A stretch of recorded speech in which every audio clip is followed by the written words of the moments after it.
Harvard president Claudine Gay resigned after all that fierce backlash over her controversial testimony on anti-Semitism at the Ivy League School of Harvard, as well as dozens of allegations against her of plagiarizing other people's work. But apparently, she says she is the victim. Well, this is Outnumbered. We'll do some victim busting. I'm Harris Faulkner. Here's my co-host, Emily Compagno. Also joining us today, co-host of The Bottom Line on Fox Business, Dagan McDowell, director of the Tech Policy Center at the Heritage Foundation, Kara Frederick, and former Biden campaign surrogate, Kevin Walling. Calls for Claudine Gay to resign began after her shocking congressional testimony last month when she failed to say that calls for genocide of Jews on campus would violate the school's conduct policy. That calling for the genocide of Jews violates Harvard Code of Conduct, correct? It depends on the context. It does not depend on the context. The answer is yes, and this is why you should resign. Well, despite all of the condemnation after that, Claudine Gay waited nearly a full month after that hearing to resign, and did so without apologizing for her incendiary testimony. Instead, she said in a statement, "It has been distressing to have doubt cast on my commitments to confronting hate and to upholding scholarly rigor, two bedrock values that are fundamental to who I am, and frightening to be subjected to personal attacks and threats fueled by racial animus." She had to talk to some of those students on campus who were Jewish when they were looking for the Jewish people on campus. Some in the media were quick to blame conservatives for her resignation. Here's from Politico.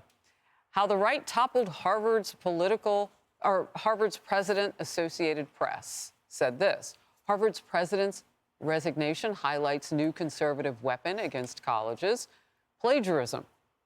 The New York Times with this: conservatives see Harvard President Claudine Gay's resignation as a victory. Gay's defenders also blaming racism. There is this sort of open war on Black progress, Black history. Claudine Gay, the president of Harvard University, at least up until she resigned, is now the latest casualty of that. There very much is a racial component because those presidents were not subject to the same kind of assessment, the same kind of criticism.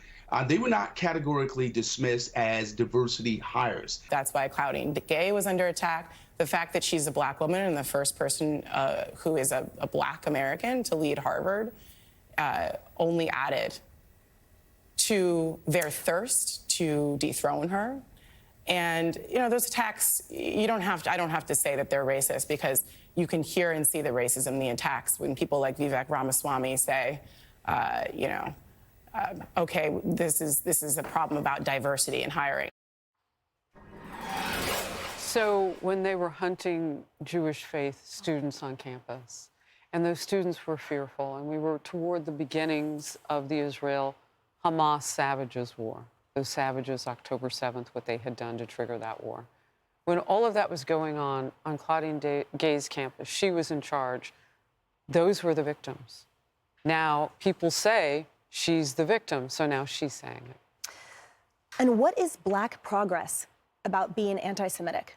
What is progress about refusing to defend those underserved communities, that vulnerable community that is frightened to death, literally, on your campus?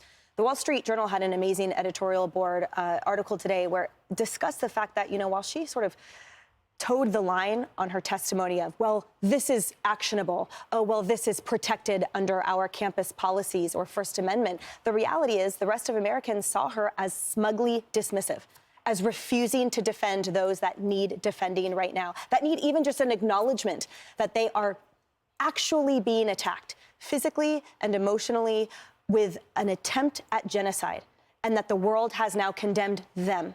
And she had nothing to say for it.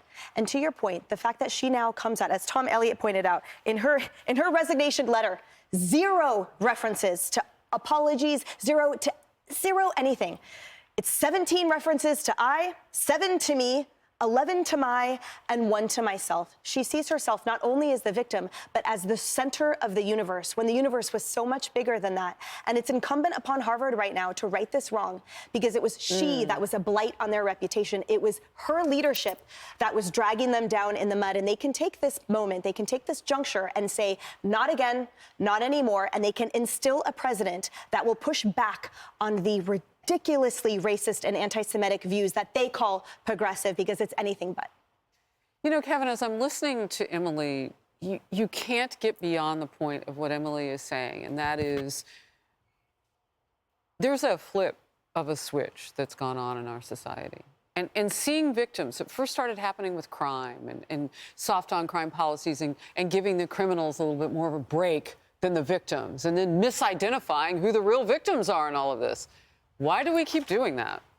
It's a good question. I think, you know, what we've seen in the wake of October 7th is this rise of anti-Semitism. When you have 73% of Jewish students on college campuses right now that have said they've witnessed anti-Semitism just in this last academic year, and to Emily's point, you had those 3 college presidents, the easiest question is to condemn genocide. The easiest question is to condemn Intifada from the river to the sea. So why won't they do it? Well, and now they didn't, and now there's repercussions. And those repercussions are just. And we have got to wipe this anti-Semitism off the face of the earth, especially off the face of these college campuses. But is that what she did, though? Because as Emily said, you know, to read a blanket statement and not to have that apology for those students who may have feared for their lives, literally, while I was trying to make up my mind of what to do and really what the cause was here on the elite campus, whichever one it was, there were 3. Yeah. In that time, maybe just a simple apology. I'm sorry if you felt frightened because it took me a while to reach the right conclusion. It was a failure, 100%. And to Emily's point, the fact that it wasn't even acknowledged in the resignation is hugely problematic. I'm happy that there are repercussions for this. Maybe there was some money attached to that, though. Tammy Bruce and I were talking in the green room when this broke, and I said, look, there's a reason why she didn't get fired. She quit, right? I would have thought she would have stayed to take the money, and Tammy said, we will never know what happened behind closed doors. But what corporations usually do is a little negotiating to make sure that the right things get said on your exit. Exactly right. Emily would know about that from a legal perspective. Yeah. And she's still on the faculty.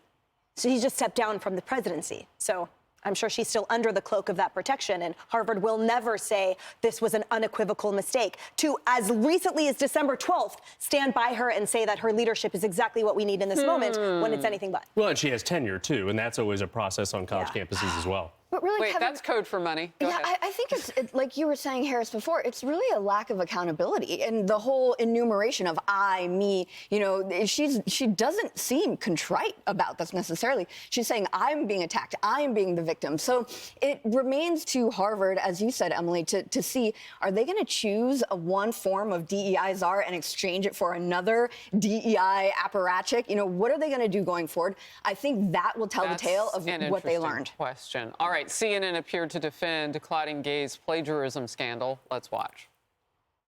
Claudine Gay has had to issue corrections, multiple corrections. Now, we should note that Claudine Gay has not been accused of stealing anyone's ideas in any of her writings. She's been accused of sort of more like copying other people's writings without attribution. So it's been more sloppy attribution than stealing anyone's ideas. Ugh.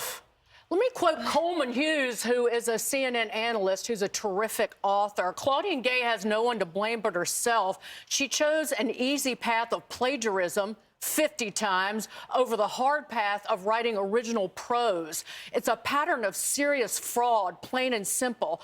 This moment is a useful litmus test. Anyone who is blaming Gay's resignation on other factors, right-wingers or racism, is nuts and can safely be ignored for the rest of time. Of course, Coleman Hughes does not speak like that. Anti-Semitism has been boiling over for at least a decade because of diversity, equity, inclusion. When all of these highfalutin higher education institutions focused on the amorphous equity and not merit, Ivy League universities have cut the number of Jewish students in half over a decade.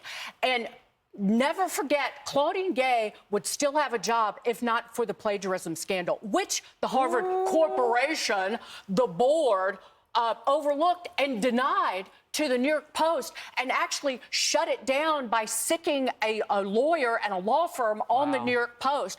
Over and over again, they tried to bury it, but hat tip to the Free Beacon, who finally kept digging and uncovered this. But the anti-Semitism that tarnishes her tenure at Harvard, she's still there, cannot and should not be minimized. The spider-like cancer that is diversity, equity, inclusion, that relegates Jewish people, Asian people, and white people into the oppressor category because they're not on the pyramid of adversity, and treats them, well, it treats them as if they're always racist. It treats them with, they actually are treated as oppressors. They're discriminated against and silenced and sidelined in the name of propping up other people. It must end, starting with Harvard. Get rid of the DEI group and fire Penny Pritzker from the Harvard Corporation Board. Woo, I like the DAGEN group. Dagan. Wow. Hey everyone, I'm Emily Campagno. Catch me and my co-hosts Harris Faulkner and Kaylee McEnany on Outnumbered every weekday at 12 p.m. Eastern, or set your DVR. Also, don't forget to subscribe to the Fox News YouTube page for daily highlights.